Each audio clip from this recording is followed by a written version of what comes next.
Hello,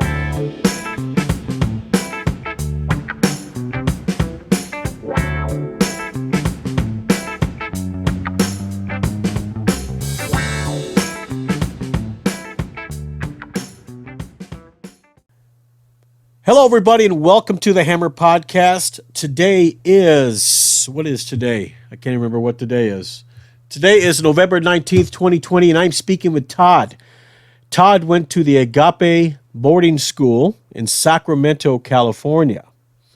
And we're going to go ahead and just give the ball to Todd and let her rip, man. Go right ahead. Hi, my name is Todd. I was actually a student in Agape boarding school. This was back in 1991. I was 13 years old. I was sent there by my mother and stepfather. I was a pretty rebellious kid. I was a teenager. I had a wild streak in me. I came from a divorced family. My father was pretty non-existent, and I really didn't get along with my stepfather. So I later found out that they were going to send me to a school, but I thought it was more of a joke than an actual fact.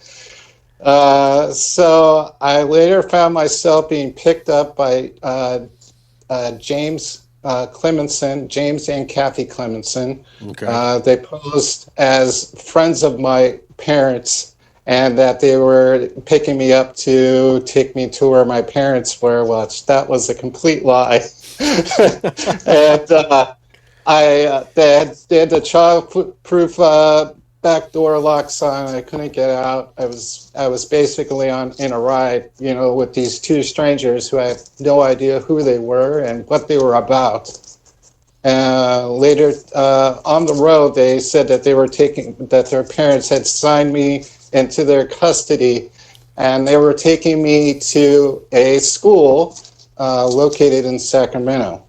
Again, I really don't know the actual location. I wish I could, but Sure. I don't have that. It was a 2-story house. Okay. I arrived somewhere around 11 o'clock at night. Walked in to a darkened. It looked like a 2-room conversion.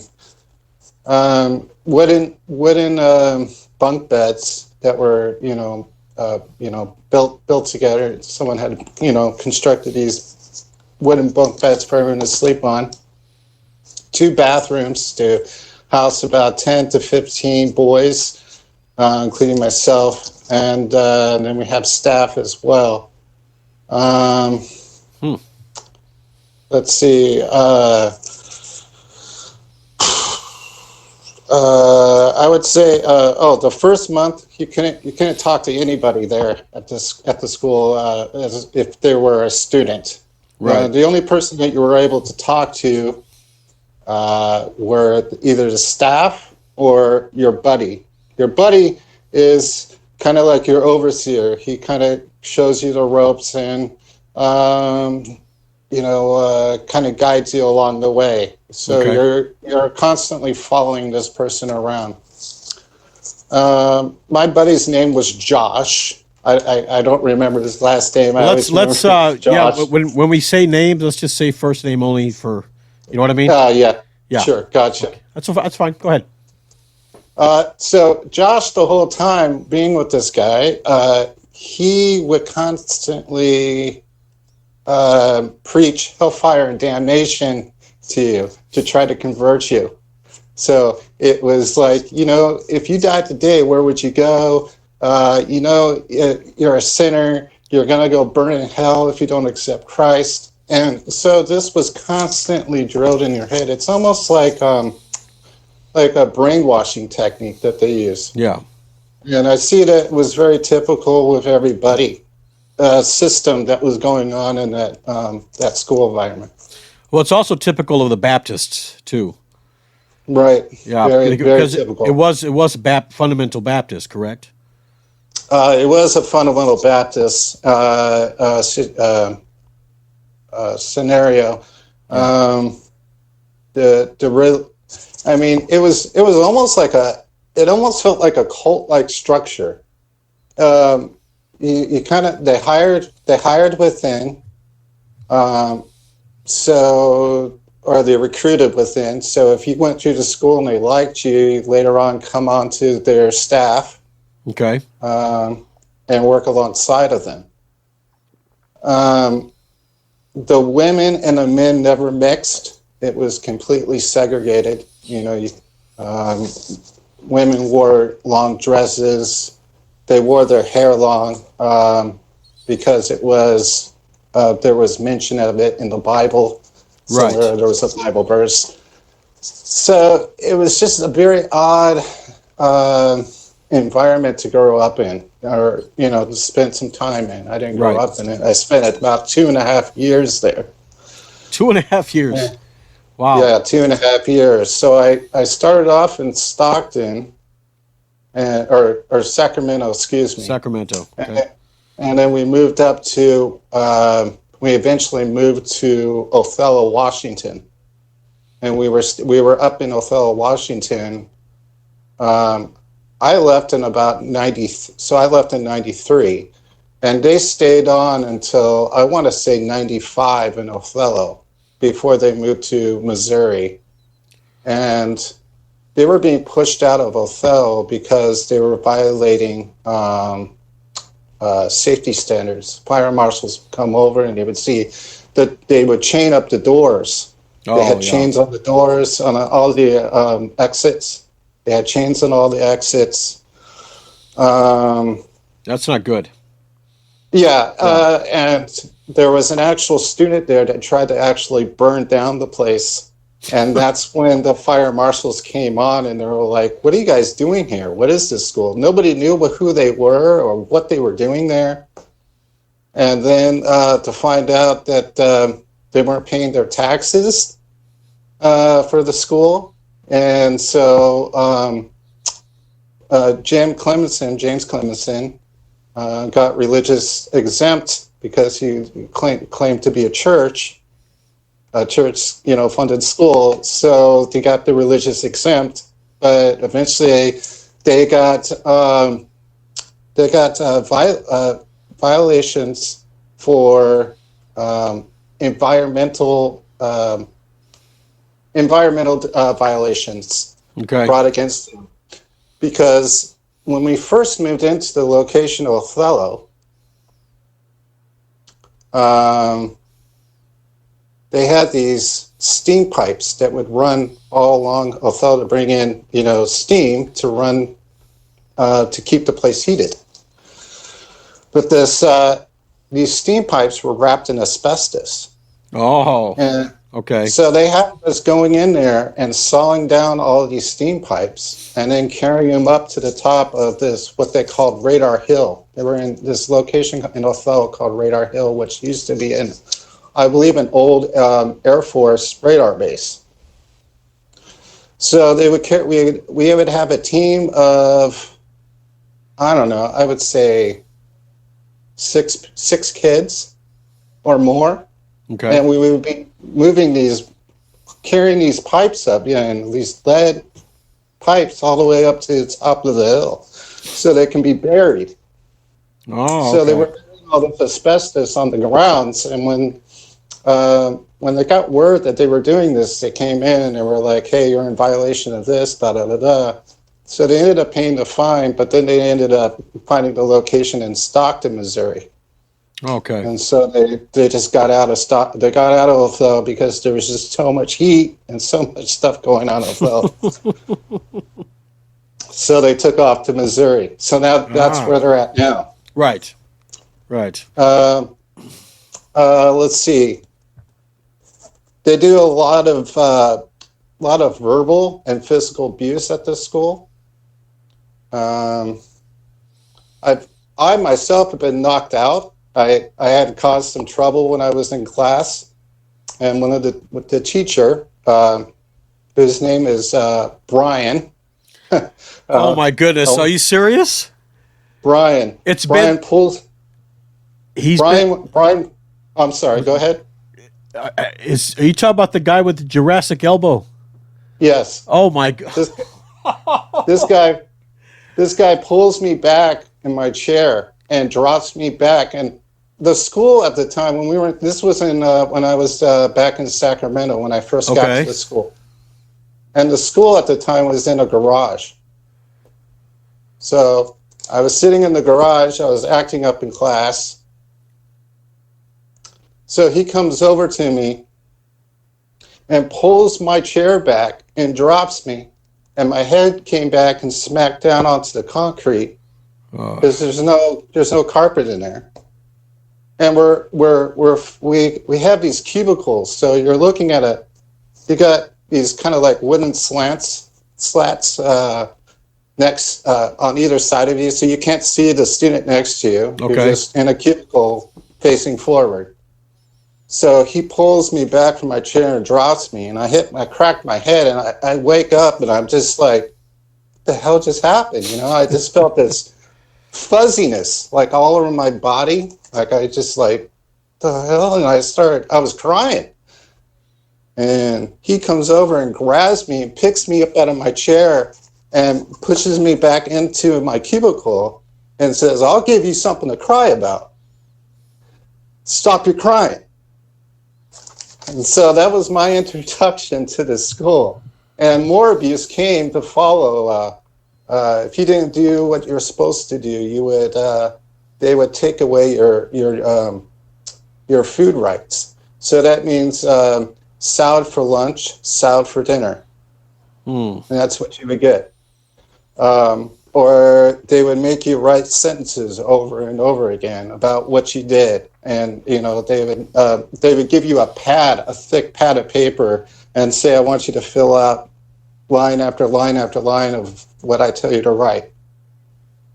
So that was your punishment there. Or they would put you, I had a backbreaker performed on me when I was at the school. Oh. Brian instructed one of the students to come in and do a backbreaker on me. He picked me up and dropped me on his knee, smacked my back. I went into a spasm there on the ground, and they just laughed about it. I watched people getting put into chokeholds and slammed into walls, or brought down to the ground and from a chokehold. Or they would run you. They would just keep making you run laps and laps and laps. Did they make you dig holes or move rocks from one place to another? That didn't come until Othello, when the punishments and everything kind of got more creative. I got that.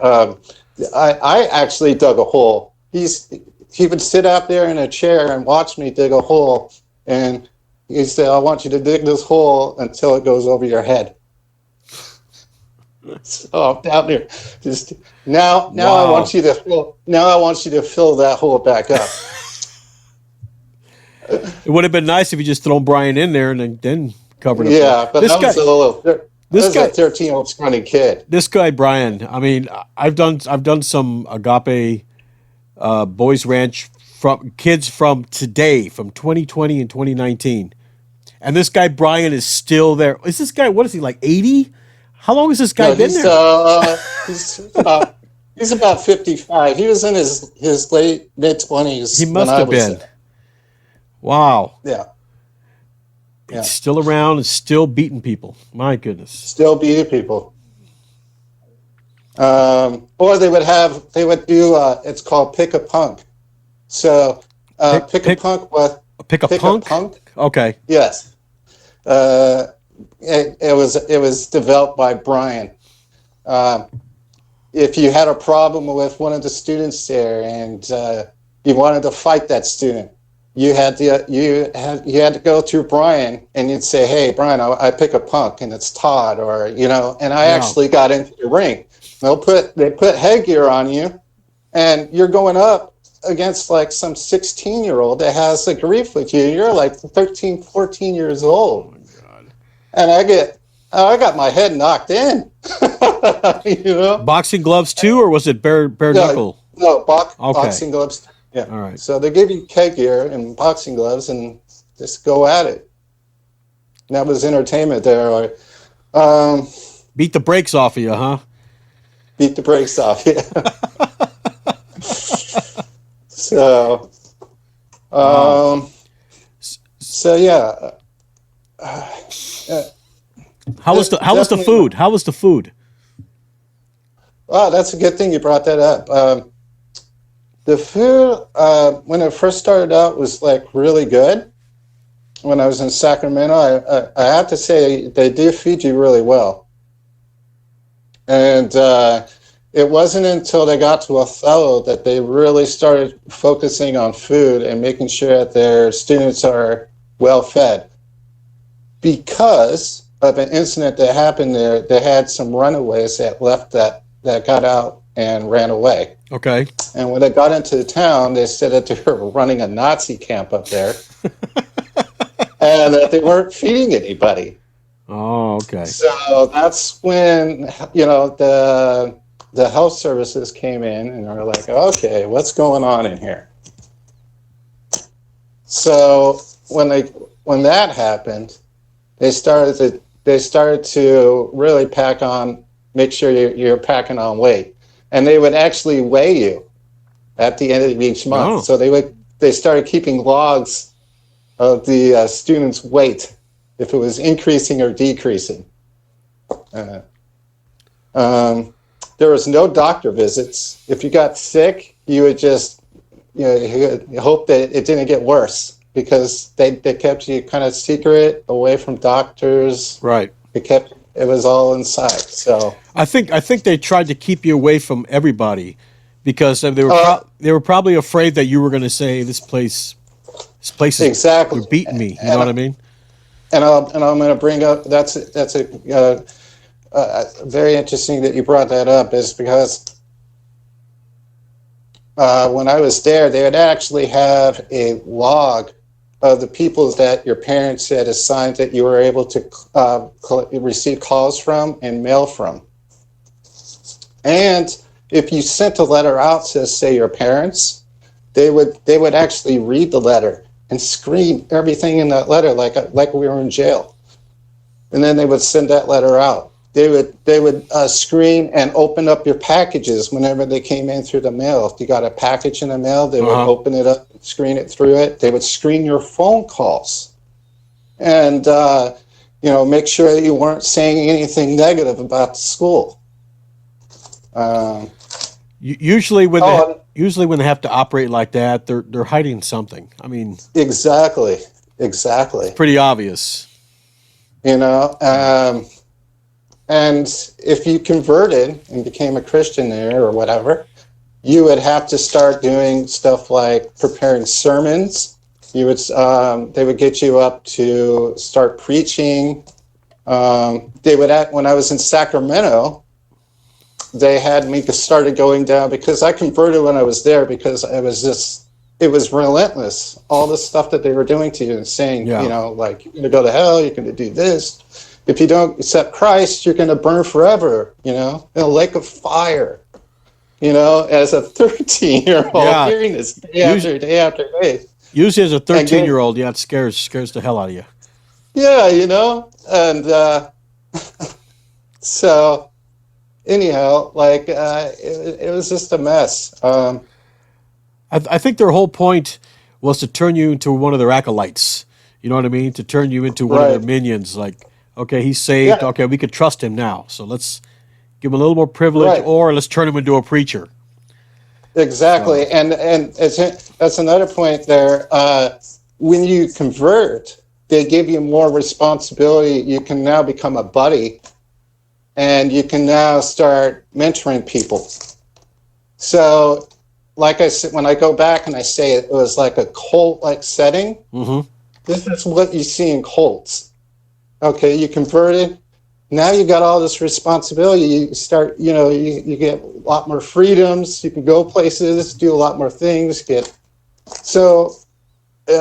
it was just a creepy place to grow up. I mean, to experience growing up. Right. There was no listening to the radio. You couldn't watch TV unless it was sports.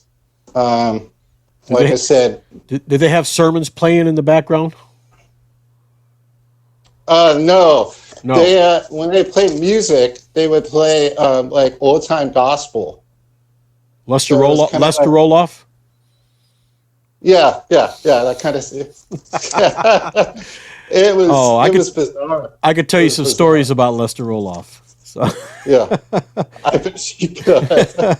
well, I went to his school Oh wow! in Texas. Yeah. Oh wow! So that's how I got into this whole thing. So I didn't go to the troubled home, but I went to he had an elementary school and a high school, and I went to the elementary school there. This was 1982. This is Wow. the year he died, but yeah, there were a lot of Yeah. people that emulated Roloff. That was they were his disciples basically, and they followed all his teachings, and a lot of them opened up homes just like Roloff did, and Yep. Agape was one of them. Yep. So- Exactly. Yeah, Yeah. It was just. And then I wanted to talk to you about when they burnt down when they got the fire marshals in, and this was in Othello, and there was a kid that had snuck out and had set a fire or tried to set a fire to the galley where we ate, and he also set a fire in the school, which was like the chapel on Radar Hill. So there was fire damage there, and that's what brought the marshals in. And that's when they discovered that there were chains all over the doors. And then that's when they started, digging deeper into Agape, and eventually pushed them out. And they ended up in Missouri. And from what I understand, they're still doing the same tactics. oh yeah. I'm not sure about the chains on the doors, but I bet it's a little more sophisticated. yeah, I think as far as the regulations in Missouri are really lax when it comes to licensing these places. They basically like they did in Washington. They have they're under that religious umbrella. You know what I mean? So, try to keep that separation of church and state going when it suits them, of course. Right. Exactly. And the education system there was out of like PACE. accelerated, PACE, those PACE courses. Garbage. Garbage. It totally screwed me up when I came out of that school because I was so behind with all my credits. And so they're like, no, these credits are not enough. Right. Well, So I got pushed back a year when I got out of school. like I told some of the Agape guys before, I said I think the reason why they used it is, like I said, it was garbage. It wouldn't transfer to public schools, but I think they wanted you to stay there until you graduated. I think it's what the whole plan was. Right. You know what I mean? And they and some did, brought you into the fold. and it ended up screwing them. Yeah. Because I went through that. It was Accelerated Christian Education ACE program. Right. So yeah, it was terrible. Even the doctrine in that was just so crazy and just The King James version 1611. Yep, that was their Bible. You're right. Yep. No other Bible exists. Roloff used to say that the NIV and all the other versions of the Bible were from Satan. Only the King James version was the true version. Wow. So That's nuts. oh, believe me, I listened to more Roloff sermons than I can count. Oh my goodness. But he was always so vague. He would give you those anecdotal stories. Well, this kid did this and went here. It's like, okay, and there's no way to research it. There's no way to find out if it really happened. You know what I mean? You're right. But we were kids. So we didn't we just wanted to go play outside. We didn't want to do anything like that, Exactly. So, but now when you try to dig into it a little more and try and find some evidence, there's nothing, because he doesn't give any names, he doesn't give any places. He just says this kid with long hair. There was one story. He said his kid with long hair. They brought him in, and he said, "What are you?" And he goes, "Well, I'm a man." He goes, "Well, I thought you were a woman because of your long hair." And then, of course, he says, "Well, we're going to have to cut your hair off," And he goes, I'm not going to cut my hair off. So he sends him to a hotel with $15. The kid calls him up 2 days later saying he's in jail because him and some friends of his picked up a girl, took her across state lines and brutalized her. I can't find that story anywhere.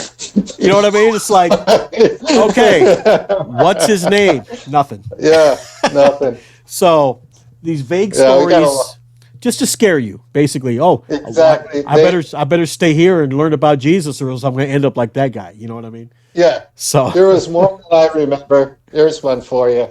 There was this guy, and he was about to get married. And he was unfaithful to his fiancée.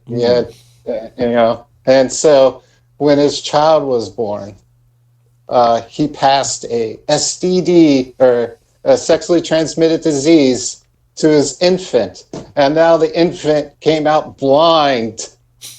And and then they were going in about, if you're unfaithful, you still on about being unfaithful and being faithful to God, and it was always that that story and situation that you have to always be faithful and in line. But see, I always thought Roloff putting the religion aside. Right. I thought the guy was a man of integrity. He believed what he preached. You know what I mean? Right. He thought he was doing good. Because he's the one that started these. He's the epicenter. He's the center of all this controversy, right? Right. Okay. It's too bad he's not alive to have justice done to him. But it turns out I did a podcast with a lady who was actually married to an anchor boy. He was at the anchor home, and of course, Roloff detested smoking, drinking, all that stuff. But behind his back, while he went out and evangelized, he had his little plane. He'd take his plane out to churches and universities, and he would evangelize. The old saying, when the cat's away, the mice will play. So while he's gone, the staff there are drinking, smoking, fornicating with each other. Some are shooting up heroin with each other. I mean, she was there the whole time. You know what I mean? She saw, because her husband was doing it with one of the other staff members was shooting up. So it's like, yeah. And then it turns out that Roloff, and I didn't know this before. My mouth just dropped. I'm like, boy, did I stick my foot in my mouth on this one. He ended up having a child with another woman a while back. Yeah. So, yeah, her name is Donna. If you ever get a chance, check out that podcast. It's really eye-opening. Just when you think the guy, like I said, the guy, I think he meant well. He really, truly wanted to help kids. And he didn't charge. He didn't charge a dime for these programs. Oh, really? Right, when it first opened. But I think what happened, and Donna said this, and I agreed with her. I think what happened was it got too big. It got too big for him to manage. So he hired all these other people to do it, not checking their background to see, if they had a squeaky clean background. You know what I mean? And that's another thing. They do a lousy job on background checks for their staff members. Yeah. They get a lot of questionable people in there running that place. And some of them don't have any type of degree in psychology or whatever. Well, I was an ex-addict. Oh, you accept Jesus? Yes. Oh, come on in. I think you can help us. Those are your credentials right there. Yep. And that's no joke. I mean, when I first got to the Sacramento location, the guy that was the staff member that was watching over all of us in that in that room, he was an ex-drug addict. He was actually did prison time. He's inside there running and watching over all of us. The only credentials you need is you accepted Jesus and you're a Christian. Exactly. You're born again Christian. Come on in, brother. Come on in, brother. You know, that's it. It's crazy. Yeah. Yeah. That's the way it was. You know, even the associate pastor, I don't know if you heard of Wiley Cameron. Wiley Cameron, he must be someone new. No, he took over the People's Baptist Church after Lester Roloff died. He became the pastor. He was the assistant pastor, but he became the pastor. Oh, and okay, I did not know that. He was a big perv too. So, yeah. Wow. I need to watch that podcast. Yeah. He had a really, really weird cologne. And that's all I'm going to say. You watch the podcast. Okay. I will do that. So, yeah, I don't know what it just, when you were in California at the first Agape, right? Were the girls and the boys in the same house, or were they separate houses? Because you said the guys couldn't look at the girls, but yeah, they lived in the house, but you didn't see them because I think they were mostly because I think it was like a 2-story house. So I think the Clemensons and I think the Clemensons lived on top. Of course, they were on top of the house, the second floor. Okay. And I want to say that for the most part, I would say that comfortably at least like either the Clemensons and then the other two, which was Christy and Brian. They were downstairs, but they were on a different side of the actual where we were. So it was really well thought out as how they separated everybody. They had the kid. We all the boys were in like one room, one giant room. Okay. And I want to say it was like a 2-room. Like I said, it was like a 2-room conversion. Like they knocked out a wall, and then they made it into like just one giant room. So everybody was all the boys were in there. I want to say there was like 10 of us in there, 10 or 15 bunk beds. There were really all bunk beds, so they could fit everybody in there easily. Mm-hmm. And we had a bathroom inside there, that was attached to that room, and then we had a bathroom that was down the hall, and that is where I want to say Brian and Christy were, and I want to. There was Samantha, which was the daughter of James and Kathy Clemens. And I want to say she was upstairs too. Did they have different colored shirts like they do now? No, everybody. Okay. No. So, like all my stuff was confiscated when I got there. So, like if it had anything to do with like, I was into the Metallica, so I think I had a bunch of Metallica stuff and whatever. So they took all that stuff away. That was gone. Yeah. I was no longer listening to Metallica. But okay, so they took your stuff away, and then they would go down to like a thrift store, and then they'd buy you all new clothes. So you get like if it's a pair of pants. Yeah, if it's a thrift store, it probably wouldn't be new. Yeah. So. I did get new shoes. Cassie took me down and she got me some. She took me. I want to say some shoe store that was in the area. Got me some shoes. But yeah, everything else was like 1970s thrift shop.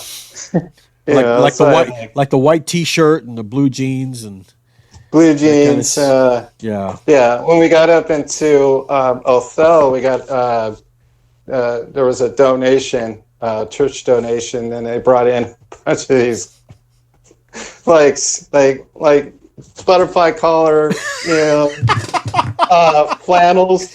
Because when we got up there, we had no heat, right? Okay. So like we got in there and it was freezing cold, and there was no electricity at the time. They had to turn the Oh, electricity on, okay. right?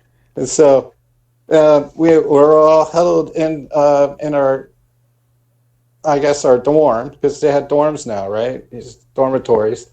And so the guy that ran the place, I want to say he was Mormon, the owner of the Othello location. He owned some property houses that Okay. were attached to Othello, to the Radar Hill location. Okay.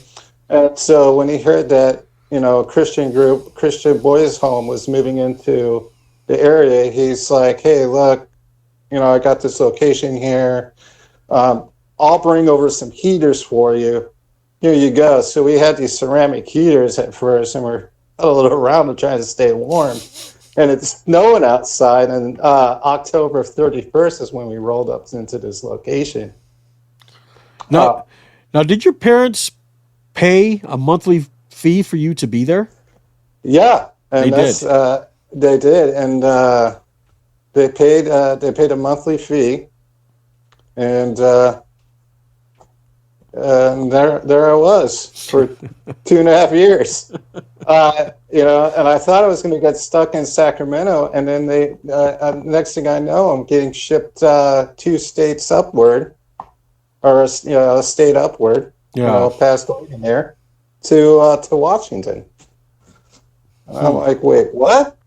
I was like, wow, they really, really don't want me around. Send me out of state. Yeah. So, Oh. And then shipped off to Missouri.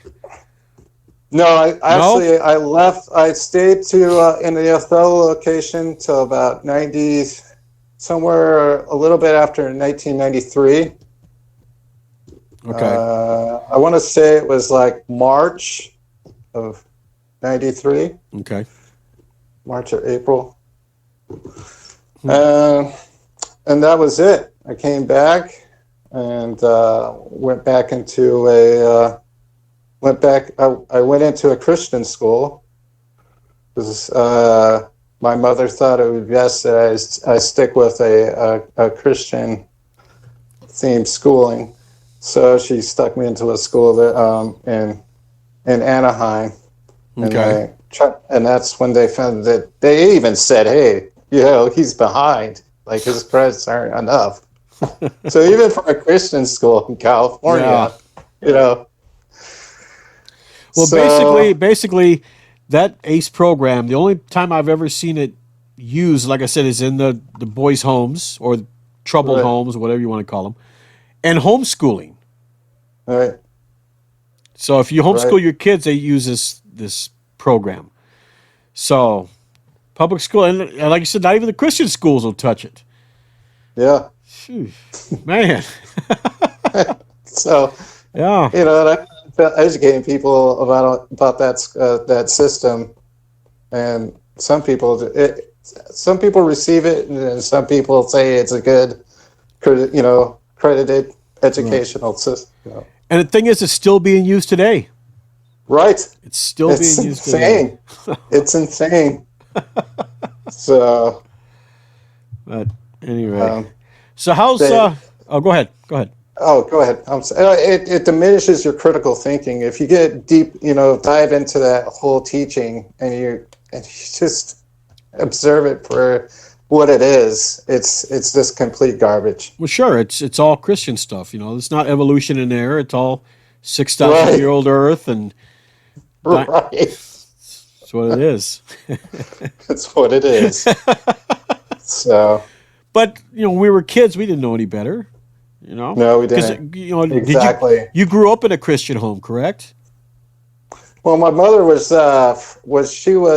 Southern Baptist, and then when she divorced my father and remarried, the only way my stepfather was Catholic. Oh, okay. So in order to marry him, she had to convert to Catholicism. My son did the same thing.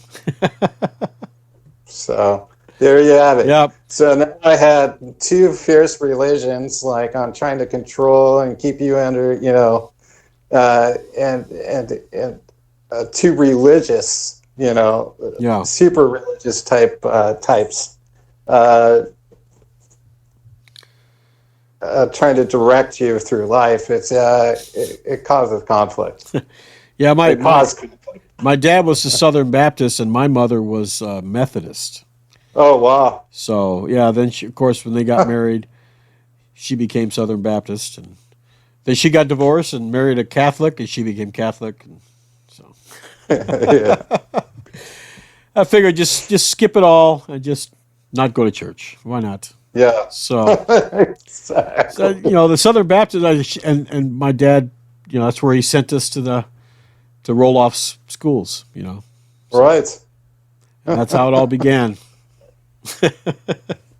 So so how's your life? How's your life doing now, Todd? Doing pretty good. My life is my life is excellent. It took a long. The only thing I don't have right now is my relationship with my biological mother. I've since cut her out of my life, and my stepfather. Okay. I had some really big issues when I came back from that school um, um, that when I started to break away from the teachings that I was like, getting pounded with, every day at Agape, that was causing strain when I returned, and which eventually pushed me out of my my mother and stepfather's house Okay. into my house with my father and stepmother. Mm. Uh, All right. product of a divorced family. So, but when I got into that family environment, I was like, okay, the family environment that I was in was completely dysfunctional, and here I am in a functioning, family environment. When we Mm-hmm. communicated, we did, we worked together, we did things together. And when I was living with my stepfather and mother, I felt isolated because my mother was putting all the focus on on my stepsisters, Okay. and had me and my when in the meanwhile, she had me and my actual sister split apart. She had her living with my aunt. I was living with my mom, and it was funny because talking to my sister now, it was funny because she sent my sister away to my aunt the same age she sent me away to the boarding school. So it's like she couldn't deal with the teen years, so Hmm. we'll let somebody off. We'll send them off and let somebody else deal with it. And Right. and so when I moved in with my father, I spent like 3 years with him. So I finished. My stepmom was like, "Okay, look, if you're gonna live here, you got to finish your schooling. No jacking around. Let's get it done." Hmm. So she got me enrolled into a public school system, and made sure. I mean, it was an adult education for adult ed. Okay. Get your GED, high school diploma. But she made sure that I was there 6 hours a day if I had to be, with teachers to graduate on time. Right. I did, and that school screwed me up so bad, and I had to get sent back. So I was lucky that I graduated in 95. I was gonna, if I continued on the course, I would have graduated in 96. So I got my schooling done. I'm like, okay, schooling's done. Okay, now you got a couple other options to stay here. You want to stay here and be part of the family, you got to hold down a job, pull your weight around here, Right. and you got to continue your schooling. Let's get you into junior college.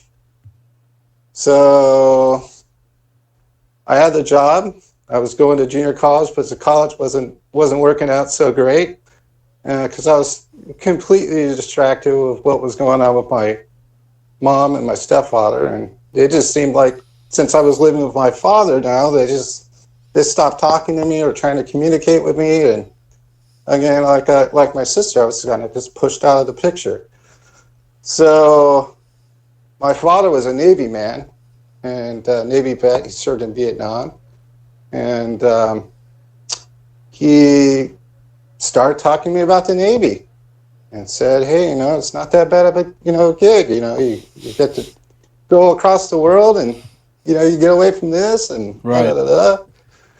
And so I was getting nervous because it's about time for Grace to come out, and I was like, "Oh man, they're gonna freak out when they see my grades because that's how my parents were on the other side, right?" So I was stressing out. So I went down to the recruiting office and signed myself up to the Navy as an escape. And Yeah. because I thought that the hammer was going to come down on me because of my grades, my poor grades at college. So I came into grades and I said, "Hey, before you freak out about my grades, it's what you need to know. I signed up for the Navy. I'm in talks to get in there." And she's like, "Wait, what? You didn't have to do that. I mean, we could have worked." I was like, "No, no, it's already done now." So they worked with me, and my abscess. I don't know if you know too much about military, but you have to have a certain score to get in to. My dad was in the army when he went to Vietnam, and then he joined the Marines. And my brother was in the Marines as well. So yeah, come from a military family. So I had to get a certain score to get a job placement. Yep. So my score was very poor because I didn't have the education that I needed to get to where I wanted to be. So luckily I had a good recruiter that worked with me and got me that score and got me in. So since then I did 5 years U.S. Navy. I'm a proud veteran. 3 tours. Got out. And then things got kind of crazy for me, like every vet that gets out, because they're adjusting and they're dealing with all the other stuff that happened and Right. what they saw, what they did. So there was an adjustment, and so that was a hard thing to do. Oh, I But it, yes. but but since then I've been working on it. Um, I've been seeking therapy. I was on some medications before, but some serotonin in uptakes and some other things. But I've been working with me through medication and therapy, dealing with both spectrums. The craziness that happened in my childhood because I kept pushing that down and suppressing all of those feelings the way that Right. normal people should be able to express. But growing up, I was taught, especially in the Baptist faith, to you know men don't cry. You don't cry. You deal with your emotions. You deal with problems on your own. And so I just swallowed all that, and eventually that erupted, and that's when I said, "Okay, I can't live like this anymore. I got to do some lifestyle changes. I got to cut some people out of my life. I gotta make it so I can heal because I never took the time to heal, You got to do what's right for you. right?" You know, And definitely. so, but I do want to say I do have a very healthy relationship with my stepmother. Um, she has been a terrific woman in my life, like as far as being a mother and showing what a mother, um, how a mother should love. Right. Some. And I lost my father in the process of that too. My father had passed away about 5 years ago or so. So I definitely have some loss there, and Yeah. and some healing there. But it's come a long way, and looking back, I can see the change in my life for the positive. That's good. So, It's good. yeah. So there I am, a survivor of Agape, and from the sounds of it, you're a survivor of the schooling too. So, Yes, yes. Um, uh, when I was there at the elementary school, I got my ass whipped just like everybody else. Of course, I, Mr. Davidson, who was the principal there, had his paddle, of course, but he cut big holes in it, right. so Oh, there was less resistance. oh yeah. And man, let me tell you, whoo, that was bad. But they went on a demerit system. I Oh don't know. I don't know if Agape ever did, but you got a certain amount of demerits. You would, no, if you cracked off or you act out of the control, they don't have merits. They'll just jump out of nowhere yeah. and Well, they would submit your one. they would send you this slip home. Let's say you got 3 demerits. Okay, well he has to spend a half hour after school tomorrow. But Okay. if you got 6, the big old thing licks on that Oh, paper. So we knew. So we always wow. tried to get 5, 5 or less. So yeah, yeah. So but we didn't get. I mean, the girls at the Rebecca home Right. at the roll-off farm, they got it worse. They got it worse. The guys in the Anchor and the Lighthouse, they got it worse than we did.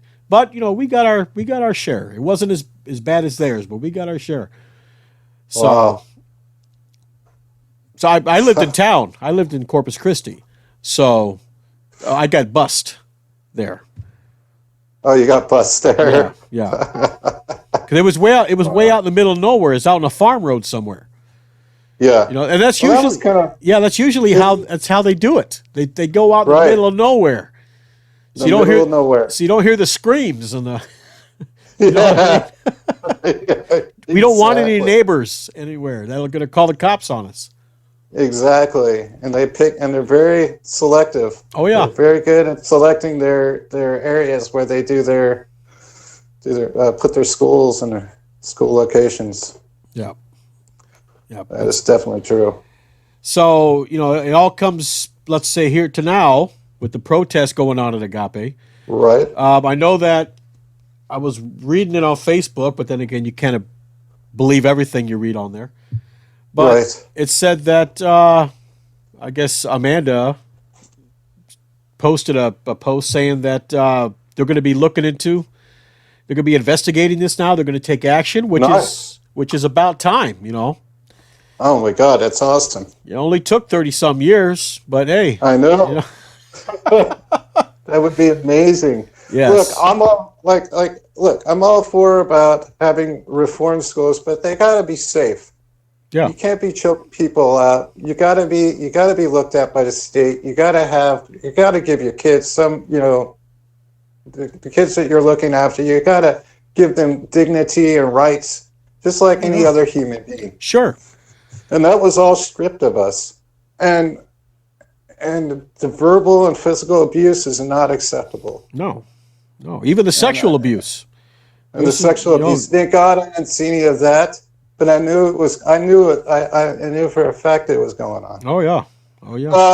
I'll tell you a story. Go ahead. We were in Othello, and there was a girl that they brought on because she had a connection. She was like the daughter of one of the staff members that they had brought on. Okay. Well, she ended up. We had this gym in Othello, and on Radar Hill, and on the ups, it was a basketball court gym. And then on the upstairs part, you can go up this kind of a ladder situation, and you go up into like a gym area where they had weights. Well, I guess they would escape and go up there, and they would hook up. And Oh, yeah, and the girl ended up getting pregnant, and then there was another staff member there. Well, she wasn't a staff member; she was the daughter, Samantha. Uh, she actually hooked up with one of the students as well up there. So it's there, you know, Yeah. and it's crazy how they hide behind the Bible and they say that they're not doing this stuff, but they are. Oh yeah. Oh yeah. And if I'm not mistaken, I think lying is a sin in their Bible. Yeah. Yes, it is. But you know, but you know, like you know, sex is a normal human Yeah, attribute. right. Exactly, but they suppress it. When you You suppress know, it, the kids get curious. exactly. You know, That's what happened. funny story for you. When we were kids, whenever we watch movies, of course, like I said, my dad was a hardcore Baptist. Whenever there'd be a scene with a boob or maybe a Right, butt, my dad would look at us and go, "Close your eyes. You have to do this." Right? right. You know what that did? We didn't go, "Oh, yeah, we don't want to see that." We were like, "Oh my God, what does it look like? I want to see it." You know what I mean? Exactly. It made us Yep. curious. It made us curious. Yep. So, when we got of age, what did we do?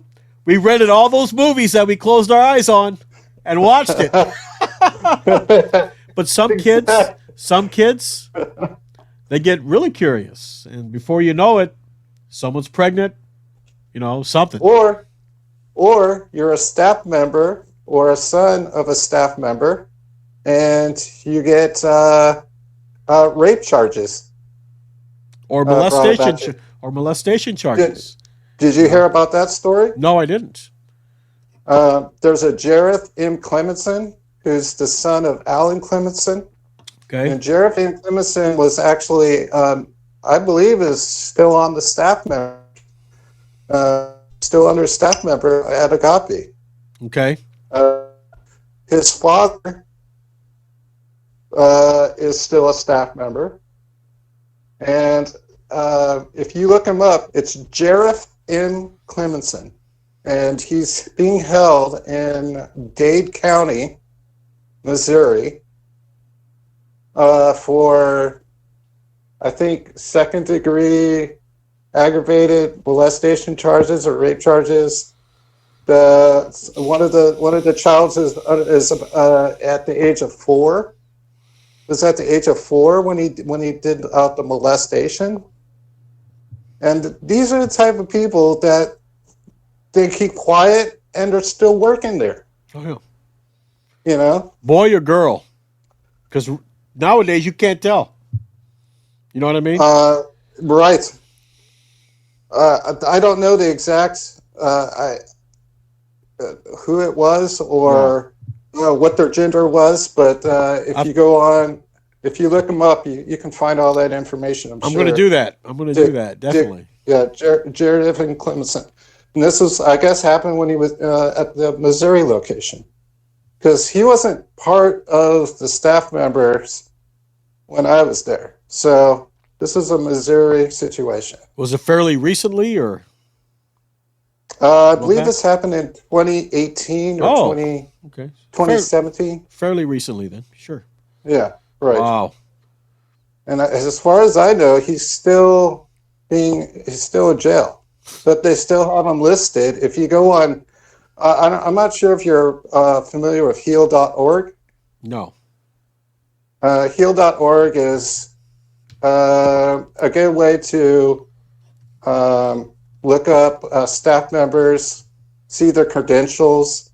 They do great investigation work on these schools and the troubled teen industry. Okay. That's how I started. That's how I started meeting all these people, and then I was like, oh my gosh, there's more of us out there. There's like a family of us out there. There's thousands of schools out there. I mean, they're everywhere. Yeah. You know. And it just and when I was listening to some of those testimonies, man, Yeah. It's sad, you know. It's really sad. Tears your heart apart, you know? It does. So, So yeah, it's a tragedy, you know? I it mean, is. the whole point the whole point of the school was to, you know, get you saved, get you closer to Jesus, to do the right thing, to be moral, you know? Right. But it ends up turning you into a monster, or they end up turning into monsters and Right. treating you like, Like animals. yeah, exactly. Like we got into the bag, like we were the bad dog and got into the garbage. That's Kicking a and good around. analogy. I like that. Yeah, and you know, and a lot of the people that went to the church, they know what's going on, but they just Right. look the other way. Well, that They kid look the probably other deserved way. it. Kid probably deserved it. He's, you know, he came in troubled. They're still working on him. He still needs to be Exactly. saved. He's You know, still working on them. that's the mindset, basically. Yeah. So And that's then you carry all this trauma with you for the rest of your life. You right. know, some of it's. I mean, some people like I witnessed some students there. They get into trouble. They didn't get beat on or anything. And you know they come out and they defend the school. I get that. You know, Yeah. you're there. You certainly did your time. You like the school. That's great. But then there were some people there that actually got beat on or made fun of because of their sexual orientation or just who they were as an individual, and that's not right. Yeah, I there was actually we did one with a guy named Joe that Oh, he okay. was gay when he went there. Yeah. Yeah, there was a kid named Richard in the Sacramento location, and I had my suspicions about the guy, and he was very he just very like distant. He didn't want to hang out with anybody. He didn't want to talk to anybody because everybody knew he was kind of light, kind of Little flamboyant. kind of a little flamboyant, different, and like and it wasn't until what's that? There was a really Dr. Hayes. Dr. Hayes. He's a Christian psychologist. Is And there he put such out a is there such thing? yeah, exactly. You know. Christian-based psychologist was just completely two different spectrums there. But anyways, he would. It was just more like he had a magazine out, and in that magazine there was an article about being gay and being in the Christian, church, but it was from the actual parents, and I guess they had gave the magazine to the Clemensons, and they had wrote a note inside the actual, like as like a footnote in the article to the Clemensons. Well, Okay. that somehow got thrown into the magazine pile or the book Oh. piles that we were reading from, and so I used to read magazines and books all the time, and so I happened to pick up that magazine and I started reading through it, and I was like, huh? And I said, hey, what's this all about? So I, showed it to my buddy. My buddy read it, and he saw the name, and then that's when, the name calling, the abuse started to happen towards the kid. Yeah. And he was just trying to get out of there. And he went with us all the way up to, I want to say, Othello. And he was being harassed and just abused all the time for his sexual orientation. Yeah. That his parents eventually allowed him to be released. And he left the school. They just couldn't keep him there because of how people were treating him. And he just couldn't be there. He wasn't eating. He had lost a lot of weight. He was depressed. Right. he whole felt isolated. The whole point is to deconverse you. You know what I mean? To Right. get you out, because they don't think homosexuality To them, it's not. It's not a. It's not. You're not born that way. To You're them, right. you're inflicted with demons or something. You know what I mean? Right. It has something to do with So, that. So instead of trying to get the devil out of you, right, pray with you or pray for you or take you to church, try to right. indoctrinate you, they victimize you, which makes Yes, it worse. And exactly. and a lot of gay people are already in a shell. You know what I mean when it comes to that. Because some of them still don't want to come out because they're afraid how they're going to be treated naturally. Right, So now this kid goes further into his shell, basically. So you're not right. helping him. You're making him worse. Exactly. So I saw a lot of that there. Um, and the crazy thing is, man, I mean, for the most part, I was a pretty good kid, but when I got to that school, I was being stuck into a school that were with kids that were in the juvenile system that had broken two by twos over their father's back in fits of yeah, rage. were there gang Uh, members? Gang members. So by the time you're out of that school, you're picking up a lot of their bad habits. Yeah. You're learning. It's like a prison camp. Did You they know. did they force the Bible down your throat? Take you to church? Yeah. We when we were in Sacramento, we took a van. We drove actually into an actual church location, so there was an actual church that we actually went to. And then that went for when we were in Othello. I want to say it was Riverview Baptist Church.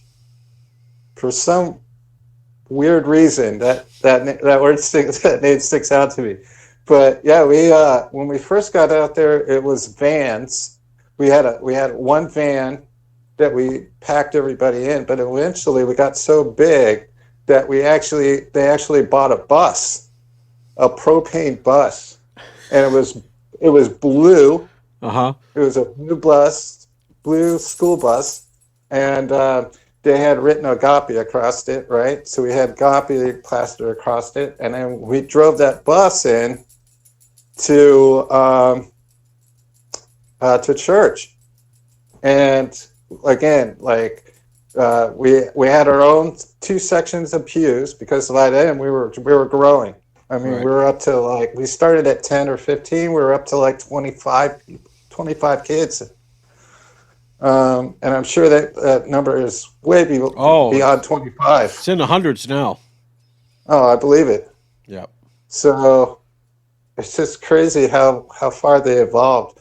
But yeah, it was like 25 kids when we got out there. So we filled up the entire bus going out there. And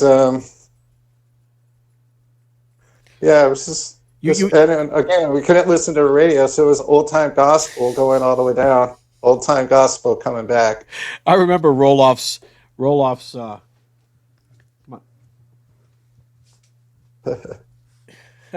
I remember roll-offs music. It was this Uh-huh. sad little organ that would play, you know. It was this was a more upbeat. It was more like, I don't know how to, almost like a bluegrass sound to it. Oh, really? Oh, that's Yeah, that's it has different. a good harmony to it. It was definitely an older version of the gospel songs that they were singing. They were different. Like it was obviously it wasn't the era that we were in. I mean, it was definitely older music, but it, Right. it had somewhat of a beat to it. I But hear you. yeah, But yeah, it yeah, was very weird.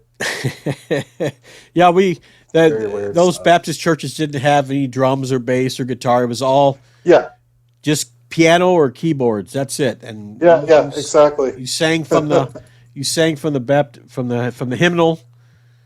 So Right. oh well. So yeah, Boring. I'd rather watch boring. paint dry on the walls. You know what I mean? Yes. So Anyway, so Todd, you got any final thoughts? Final thoughts is that someday that school and those staff members will be accounted for, and I look forward to that day. Look, I'm not trying to get anything out of this. The only thing I'm trying to get out of it, in a different way, would be helping these kids that are trapped in the system right now. Like, I can't take any of these guys to court. It's too old of a deal here. It's gone. It's done. I'm not holding any of that on my shoulders anymore. I've gotten rid of all that, and that burden's done. But what I'm trying to get out of it is just to help those kids that are trapped and lost in the system, and that these schools are more accountable for what they do, and that they allow state to come in and observe what they're doing and make sure that these kids are being treated with dignity. Yeah, you can keep them into the school and you can teach them to be good, solid human beings. You can do that without beating on them, putting them in submission holds, dropping them to the ground, throwing them into walls, knocking them out, or getting other students to come in and do your work for them, like backbreakers or stricter regulations. Definitely stricter regulations. But they don't want to do it. They don't want to do it their way. And their way has got to go. Yeah. And it needs to be held more accountable for what they do. Yeah. Because these kids are growing up screwed up. Yeah. And that's not right. So. Thing is, a lot of these states, they figure, well, if we investigate a Christian organization, oh my goodness, we're going to have Christians just yelling out in protest. Why are you doing this? Yeah, because they're doing good. A lot of their church members are the people that are in your courthouses out there. Yep. That are police officers. That are looking out and protecting and making sure that they can keep on doing what they do. Yep. Some are lawyers, some are lawmakers. You know what I mean? So it's a vicious cycle. It's an uphill battle, but eventually, I'm sure. I mean, it's already starting now with they're going to start taking action on that school. So. Fingers crossed. Hope so. Fingers crossed. I hope so. So, but yeah, I'll keep you informed on what's going on. Definitely. If I hear anything, I will send you a message or a link or something so you can check it out. Sure. And I really enjoy this podcast. So if you ever want me on in further shows, sure. I'm more than willing to. Well, I have a friend of mine. His name is James Griffey. I don't know if you know him or not. Okay. And he was at Agape. I think it was in 98 or 99. And sometimes whenever I have like the newer kids that were there, 2017, 2019, or whatever, he helps me out. As far as he'll ask some of the questions because he was there. You know what I mean? So yeah, right. I could always use guys that have been there. The older guys, you know what I mean? I'm definitely one of the older ones. The ones that know the system that to kind of help with the questions and just kind of and they can see for themselves how it's still going on now. You know what I mean? Exactly. So I'll definitely let you know if I have another Agape kid come on and get you and you can meet James. I'll get him on. Yeah, that'd be great. It'd be great to see some of these new kids, meet some of these new kids that have been through that. Yeah, definitely. Yeah. All right. So let me end the podcast here and hold on right there, and I'll talk to you for a little bit. All right. Okay. Sounds good. All right. So I want to thank Todd for being on. Thank you very much for being here. You're welcome. Thank you for having me. And if you went to the Agape and you want to give your story, Text the number on top of my channel page. It's right there. Just give me a text. If you're under 18, I'm having some problems with this. If you're under 18, you got to get your parents' permission.